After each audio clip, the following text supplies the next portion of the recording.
Here we have a New York Times article that states 5 noteworthy falsehoods Robert F. Kennedy Jr. has promoted. This article has had far-reaching implications, reaching 3.4 million, so I wanted to take a look at it and see if I could find any falsehoods in the article itself. But before I do that, let's take a look at the author. Here is the author. Her pronouns are she, her, and she graduated college in 2022. She also enjoys purchasing $8 cups of coffee. Right away, the article starts with an assertion. He, as in RFK Jr., has promoted a conspiracy theory that coronavirus vaccines were developed to control people via microchips.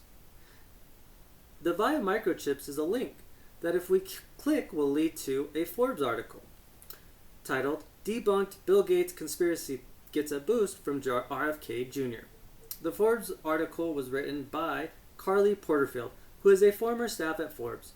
Forbes being an audience of 150 million, she now works at Art Newspaper, who services an audience of about 50,000. Now, the article that the New York Times author used to cite her source for the assertion does not assert what is claimed, rather states that there was the appearance of a link. Further, none of the links provided work and lead to a sorry, this page isn't available. Now anything on the internet lives forever, so I searched everywhere for this post from RFK, and all I could find was this Marla Maples post, where an @ symbol was added to the bottom of the meme, which states @RFK Jr. Now I have listened to hundreds of hours of RFK interviews, here you can see a few of them, and never has he mentioned anything of this sort. In fact, due to censorship, he has everything he states verified, vetted, and it is often from official sources. So this would have been out of character for him, to say the least. Furthermore, the day that the article was posted, the link did not work. And the question is whether the link ever did work. At the very least, a reader should ask why the New York Times is asserting definitively a statement that the cited article uses language such as appears. Here is the video of the link the day that the article was posted, only a few hours later. History is the greatest teacher. So let's dive into a little history of journalism about Gary Webb and his 1996 Dark Alliance series. In this book, it states, CIA support of right-wing Central Americans linked to drug traffickers has since been well documented and should be removed from conspiracy theory to proven fact. However, some patriotic Americans still find it hard to swallow the connections. The connections are complicated. And to confuse the debate, some writers make other unproven accusations against the CIA, while others misrepresent the charges. One can follow various strands, but the most notorious was exposed by journalist Gary Webb in his 1996 series Dark Alliance, published in the San Jose Mercury News. Webb showed that a prominent Los Angeles crack dealer brought his product from 2 Nicaraguans who in turn funded the Contras. The story set off an automatic reaction. Suddenly, African Americans were marching in Watts and shouting that the CIA was involved in the crack pandemic. Dark Alliance was initially cheered as the scoop of the decade, but then major newspapers attacked it. Webb had made some mistakes. He said the Nicaraguan cocaine was the first major source of drug into Los Angeles. In reality, yayo had been dripping in for decades. Critics also attacked Webb for the things he never said. They knocked him down for accusing the CIA of directly selling crack. He never wrote that, but with the conspiracy being a little confusing, it was easier to just say the story was that the CIA agents stood on corners selling rocks, then accused the writer of being stark raving mad. The media pressure eventually forced Webb out of his newspaper, and in a sad final chapter, he committed suicide in 2004. Many have since vindicated Webb and said his media crucifixion was a dark moment in American journalism. While Webb may have made some errors, no one ever disproved the basic facts that a major crack dealer brought drugs from men who gave money to the CIA organized army.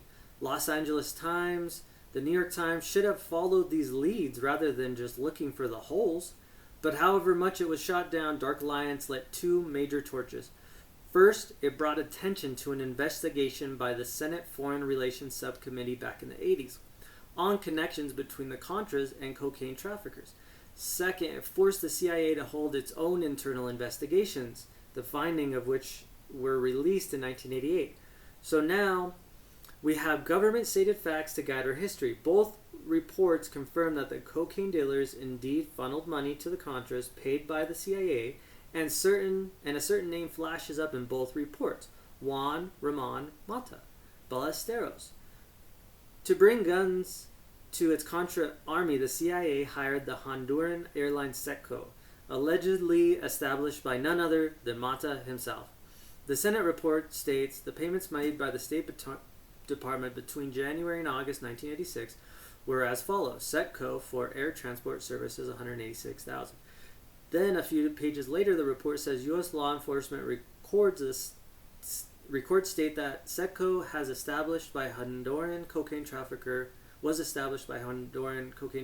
Juan Mata Ballesteros. Perhaps the CIA agents never knew they were working for drug traffickers. The agency's internal report says there is no conclusive proof that they did, thus clearing them of knowing.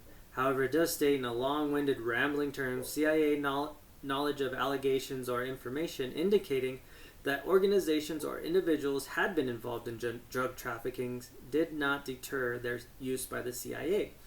In other cases, CIA did not act to verify drug trafficking allegations or information when it had the opportunity to do so. In other words, see no evil, hear no evil. So the question begs, why was the New York Times looking to slander the author rather than following the leads? Well, let's listen to RFK and see if he has some helpful insights.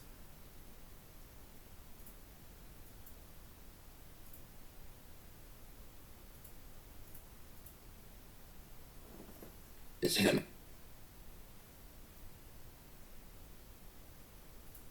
For most of its life, the CIA was banned from propagandizing Americans.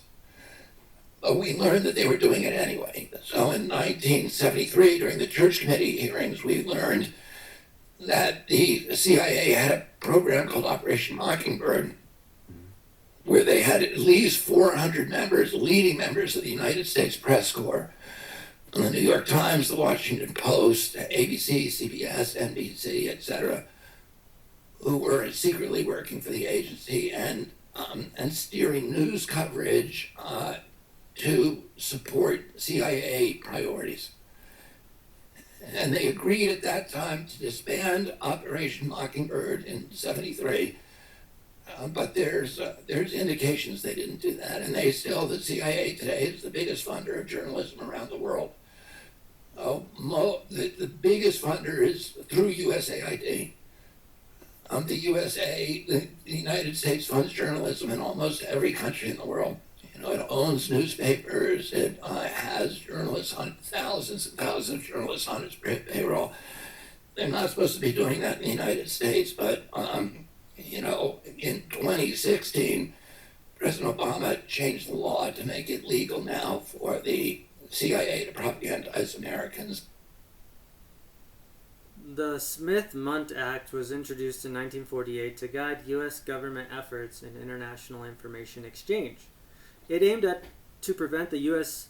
use of taxpayer funds allocated for public diplomacy from being used to influence domestic opinion or engage in propaganda targeting U.S. citizens.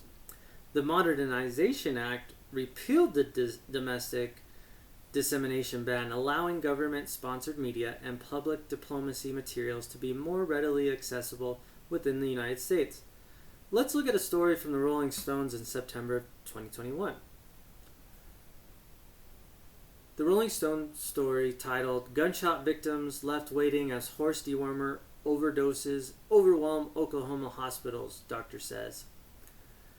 From the book The Real Anthony Fauci, the Rolling Stone story spread like wildfire among the world's reigning media outlets, including the Daily Mail, Business Insider, Newsweek, Yahoo News, The Guardian, and The Independent. The story, of course, was fraud. Days later, Oklahoma Sequoia Northeastern Health System posted a categorical denial on its website, dismissing the entire story as mere fabrication. That Rolling Stone picture of the long lines was an Associated Press stock from the previous January, a photo of people waiting in line to get vaccines, as it turns out. Not a single patient has been treated in Oklahoma for ivermectin overdose. Instead of retracting the article, Rolling Stone simply posted an attention-dodging update at the top of the article reporting the hospital's denial. The Guardian similarly published a nondescript update at the bottom of its article. From another book, The War on Ivermectin, Rolling Stone magazine published a 100% made-up article with this headline: Gunshot victims left waiting. Horse dewormer overdoses overwhelm Oklahoma hospital. You know how they say a lie can travel halfway around the world while the truth is still putting on its pants?